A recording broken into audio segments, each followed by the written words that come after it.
Stop it. He's a dead 22-year-old kid. Stop. We have yes, he is. Wait a minute. We have a dead police officer who has a 5-month-old kid. It's not using. It's about whether this government is going to protect unfair. It is grotesquely unfair to use these anecdotes to make a political argument. You started by saying we have agreement about the wall, the barrier, the fence, whatever you call it. I think that this is now a political discussion. Democrats have earned. How many people? Let me finish one sentence. The Democrats have earned amnesty for the Dreamers, who are longtime residents of the United States. Talk about DACA, but show up and don't insult the vice president. The vast majority of the undocumented here. I said 98% are good people. You're not letting me make a point. I'm saying this is a political argument now, not an emotional argument. No, it's about saving lives. That's not political. That's life and death. That's what the emergency is about. A rift between Fox News correspondent Geraldo Rivera and host Sean Hannity, along with canceled NRA TV host Dan Bongino, blew wide open as conservative media began exploiting the death of an American killed in a car accident by an undocumented immigrant for political purposes. Now, it goes without saying that this situation is tragic, that no family should have to suffer the death of a loved one taken too soon. Ever. But to use it to advance some racist agenda is about as exploitative, irresponsible, and vile as it gets. On the rare occasion that an undocumented immigrant commits a crime in the United States, Republicans sound the alarms like we're living in an episode of Leave It to Beaver and, why, we ain't never seen a crime here in Mayfield. There were over 17,000 murders in the United States last year. I wonder what it is about this one story that made it to a primetime slot on Fox News.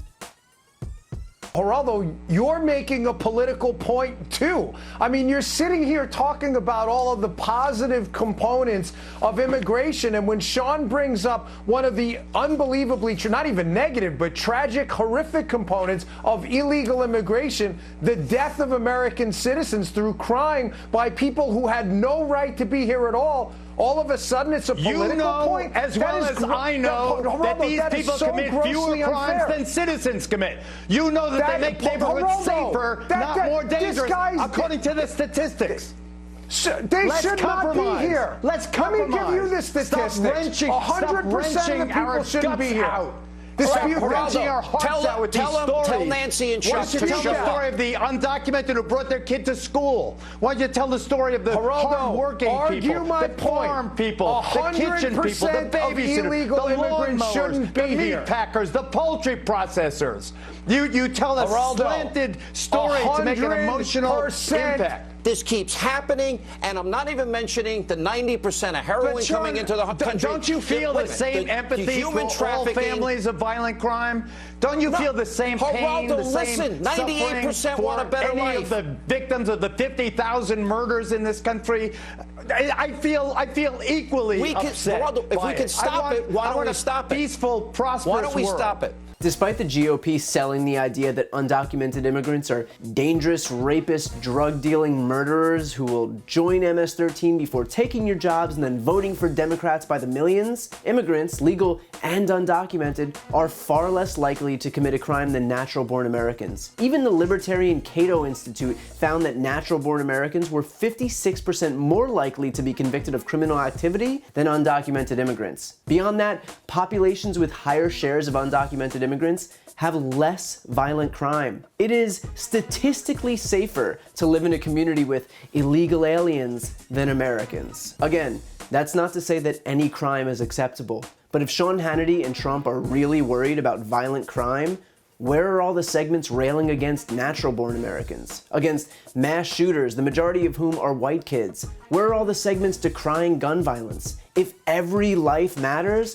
where was the outrage over the immigrant kids who died in DHS custody, over Jamal Khashoggi, over Heather Heyer? Because when it fortuitously pops up when a brown person is responsible, the hysteria comes across as faux outrage and, well, bullshit. If you think about it, what this sudden outrage is saying is that every other death doesn't matter. That unless you were killed by an illegal, we're not going to talk about violent crimes, about guns, about solutions. Those deaths, they happen. Republicans are only interested, will only bother to pay attention when it suits their agenda, which is to demonize immigrants. What does that say to the grieving families of crimes committed by Americans that any talk of solutions isn't worth their time because, hey, those responsible were born here. Sorry. Rather than talking about these heart-wrenching cases, you get it by don't talk about the truth. Don't discuss the reality, the hell they're living through. No, is that the reality? What about all the ones that went to work today, all the undocumented that went to work today? Geraldo, I'm conceding 98% are good people, but they're not doing it legally. 98%. Dan. Geraldo, what about people who are documented, like my wife and my mother-in-law who followed the rule? Why are you so concerned about people who broke the law other than people, the millions who've come here legally and the American citizens who finance this country? The vast majority, as you know, I didn't interrupt you. The vast majority. You went on and I did not interrupt you, and you jumped right in. Let me ask you this one question. Is there some global right to citizenship in the United States? Is there any limiting factor you're willing to support here? In the United States, there is a right to humane, compassionate treatment. And if you ask for amnesty or refugee status, asylum, you get a hearing. That's the Constitution. We can't circumvent the Constitution. We've been here before. A few months ago, 20-year-old Molly Tibbetts was killed by an undocumented immigrant. Conservative media jumped on the story, desperate to use it to demand a border wall. Even the victim's family denounced the move, publicly reaffirming their support for the Hispanic community. Tibbetts' column was published only one day after Donald Trump Jr. wrote in the same paper that her murder never would have happened if we policed our southern border. You saw what happened to that incredible, beautiful young woman. Should have never happened.